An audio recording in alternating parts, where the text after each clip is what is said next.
All right. So we're in the last part of this module, retailing and in e-commerce. And as I told you in the beginning, the disintermediation and reintermediation were one of the main learning objectives of this chapter. This disintermediation and reintermediation relates to the issues in e-tailing and lessons learned.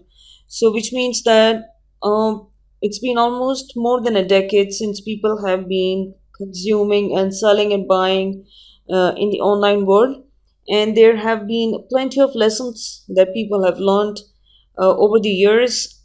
So, one of them is disintermediation, which means the removal of organizations or business process layers responsible for certain intermediary steps in a given supply chain. Okay, what's a supply chain? Let's narrow this down. What's a supply chain? Let me show you with the aid of an example of a supply chain. Just hang in there. Okay, check this diagram out. This is a supply chain, typical supplier chain. And what happens is that you have a raw material, okay, and then you have a supplier of these raw materials. You have a manufacturer, you have a distributor, you have a customer, and you have a consumer. Okay, let me explain this in terms of, for example, Nike shoes. Okay, the raw material for Nike shoes will come from petroleum because shoes are made of rubber and plastic and sometimes leather as well. So it's premium quality leather or plastic or whatever they want to say, biothermal, bio whatever materials that they have. And the raw materials will be provided by the supplier who is going to modify the material so that they are suitable for making into shoes, and the material is then provided to for manufacturing to the Nike factory, and the Nike factory would then, according to the design specification, create shoes. And then you have distributors who would distribute the shoes to different customers. Now Nike shoes are available in Nike stores. Okay, Nike shoes are also available in leading merchant stores, for example, Sand and Sun and many other stores out there who supply Nike shoes. Okay, so and then you have consumer. So the thing is, after the material has exchanged hands through so many places, finally the consumer pays. The consumer pays the price of the transportation of material till the way it gets here. Check this arrow out. From the beginning of the arrow to the end of the arrow, anything that's happened to the product, the consumer is going to pay for it. Okay, supposing the consumer, instead of in this situation, this location comes right here. Okay, what if the consumer from here comes here? What happens? This is what happens. You have immediately undergone disintermediation, which means that you have gone through removal of organizations or business processes, layers responsible for certain intermediary steps. So this is called disintermediation, which means removal of layers. You have removed all of these layers, this layer and this layer. The consumer is directly standing outside the manufacturer and wants to purchase material right from here.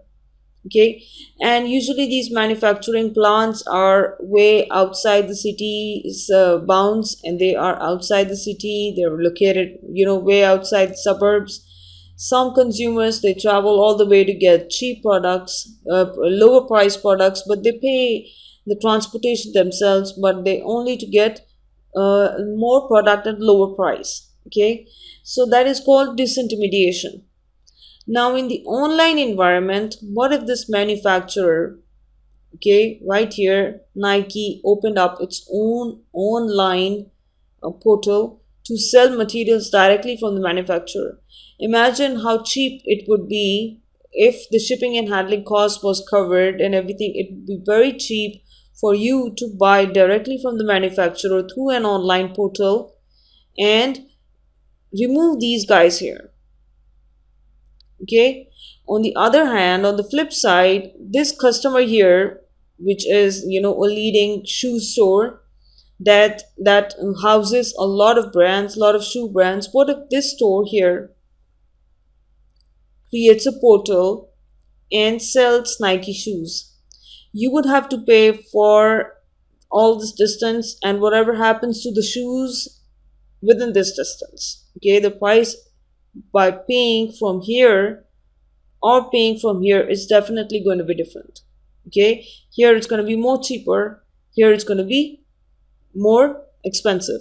Cheaper because you bypassed all the petrol and gas expenses, handling expenses, storage expenses, and labor expenses. You just bypassed all of that and you bought directly from the manufacturer. Whether you do this in a live real physical environment or you do this in a virtual environment, you save money. Okay, so this is known as the biggest advantage of e-commerce is disintermediation. It removes layers. Okay, and the other one, this is just explaining what I just explained. And re-intermediation is a process whereby intermediaries, either new ones or those that had been disintermediated, take on new intermediary roles. So re-intermediation is reintroducing intermediaries. Supposing this channel did not work. Supposing there's another retail store, for example, cotton bed sheets. Okay, these people usually, these cotton bed sheets, they are located, the bed sheet manufacturing plant is located in Egypt, and it has not been doing a very good job in supplying the customer directly. Okay, they definitely need a distributor and they need a retail store, a big, home center or home store that will buy their sheets and sell to the customer. Of course, it's going to be more expensive for the customer, but they are not able to attract customers. No one wants to travel to Egypt. Even in Egypt, no one wants to travel to the manufacturing place to buy sheets, and they are not maybe they're not qualified enough to run a portal by themselves. They are only qualified enough to manage their plant, but not the technical or electronic perspective of it. So what they need to do is they need to hire another layer between themselves and the customer, okay, in order to increase their sales and increase their demand and increase their profits. So that is known as re-intermediation, adding layers to between the customer and the supplier. So this diagram explains essentially what I just explained with the aid of the picture in the previous slide. This is a simple traditional supply chain: the supplier, producer, distributor, retailer, and end consumer. For example, if you have a Chanel perfume, the Chanel perfume supplier would be the flower fields or laboratories that produce perfume. Okay, and the flower fields would be the main supplier, raw material, and the flowers collected and the chemicals or the perfume extracted would be done by the production house. Okay, once the Chanel perfume is complete and it is bottled and packaged, it is ready for distribution, which means several hundred packages would go to one site, several hundred packages would go to another site, different locations of the world. If there is a Chanel store in a mall, the people would buy perfume from there. They would not necessarily pay a lower price than the retailer. Why? Because if you buy directly from the brand store, you know that you're buying something authentic and number one, and which is not fake. You can be guaranteed that this is a genuine product. Okay, but if you buy something, sometimes there is a dishonest line between the distributor and the retailer. Sometimes they sell number two items which may not be as good as the number one. Of course, not good at all, not genuine at all. So authentic items are usually sold in the brand name store itself.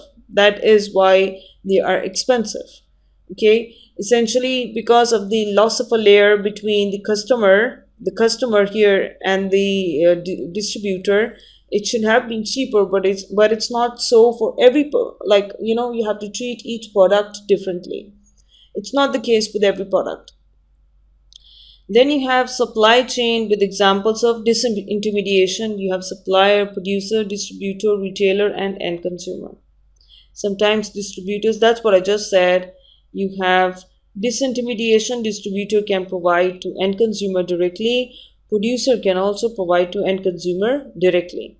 And this is especially very, very possible if distributor or producer hires a logistic guy, for example, DHL or TCS or any kind of FedEx, any kind of logistics company, and they want to just supply their product directly like this, bypassing the retailer. The retailer is completely bypassed.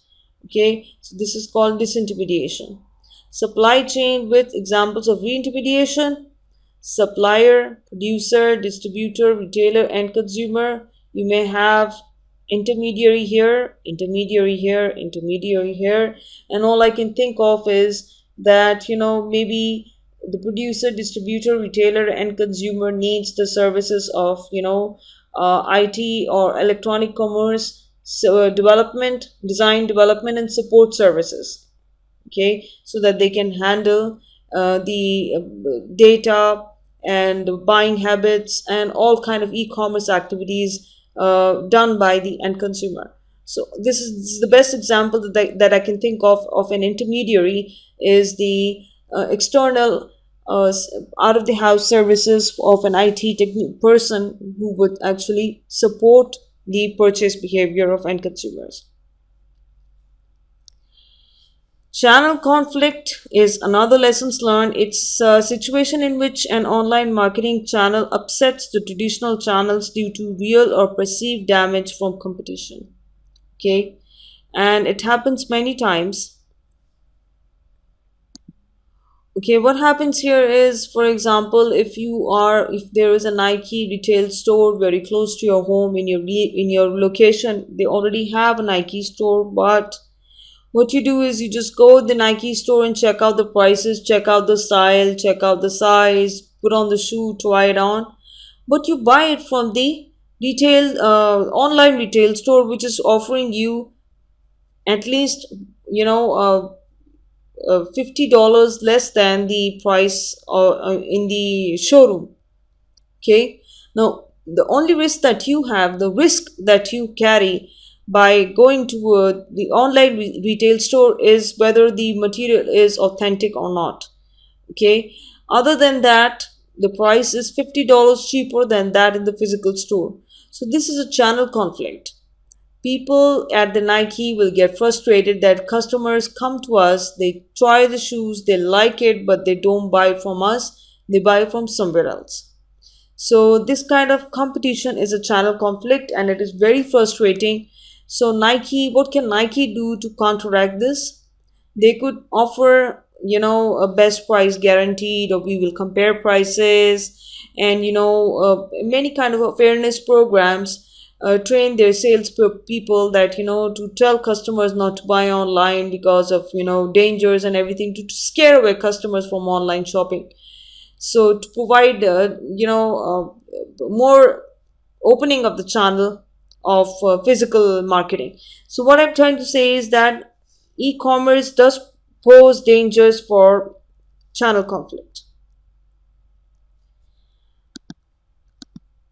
Then you have possibility of a price conflict and determining the right price by sellers. I explained that the shoe price conflict, cheaper in online, product and service customization and personalization. Okay, this is only available online. Online competition, fraud, and other illegal activities. That was a risk I explained. Okay, product and service customization and personalization. Okay, one of the biggest perks of an online business is that they do not purchase anything from the manufacturer unless and until the customer places an order on the website. So you may think that the catalog that they show in the website, let me show you what they really do. For example, just check out Marka VIP, okay? I shop from here most of the time. And for example, I am looking at all of these awesome products, okay? And I'm looking at all of this, look at this Nike itself, okay?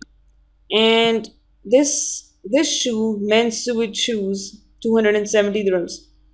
From 340 to 270. If you go to the store itself, it's going to be 340. They're offering it at 270. Why? Number one, they are not paying any kind of mall rental fees. Okay, the mall has the shop in the mall has to pay a lot of fees, lot of they have a lot of liabilities, insurance costs, electricity bills, and floor manager, employee costs, and everything. Here, even one person or two people are enough to run the entire business. Okay, depending on how efficient they are. So the price is lower. Okay, now the risk, the one and only risk you have is whether the product you get from here is authentic or not. Well, you have to buy something cheap to find out the quality of the product, then you can go to the next item. Okay, what I was trying to say is that this, once I add this to my bag here, okay, and I select a size, for example, and I add this to the bag, okay, and I sign in. This is my member login page, and I'll log in, and this product is going to be added here. Okay, do you think these products are already available? No, they're not. They're not available. Check this out. This is something that I just selected to show you. These are the complete prices, but these products are not actually physically located in the Marka VIP warehouse. No way. As soon as they know that I placed an order, they will order it. For example, just check out my order history. These are the things that I bought. Check this out. This is something that I bought 11 days ago, and the order was placed to the supplier. I mean, check this out. They do not have anything in their warehouse. They may have beautiful catalogs, but none of the things are available. Very few things, overstock items are there. Okay, so they would just order from the supplier and sell it to the customer. Hence the low price. Okay, now it's been 11 days since I placed an order. If I went to the store, I would have already been wearing these shoes. But no, if you order online, you have to be patient. It could take anywhere between 1 week to 4 weeks for your item to be delivered, which is why you have a lower price. Okay, and then lessons learned from failures and lack of success of retailers: speak with one voice, leverage multi-channels, and empower the customer. So these were the counteracting features that you could offer, that offer to the e-tailers, that they have to be very patient, they have to be very convincing, they have to be very nice to the customer in the online environment to gain their trust. Okay, and empower the customer, which means provide them as much information as they can about the product. Okay, I will talk to you about this in detail in the next chapter. With this I conclude my slide. Okay, I conclude my chapter 3, retailing in e-commerce. Up next is putting your learning into practice, and let's see what we can do for scrumptious indulgence. All right, take care.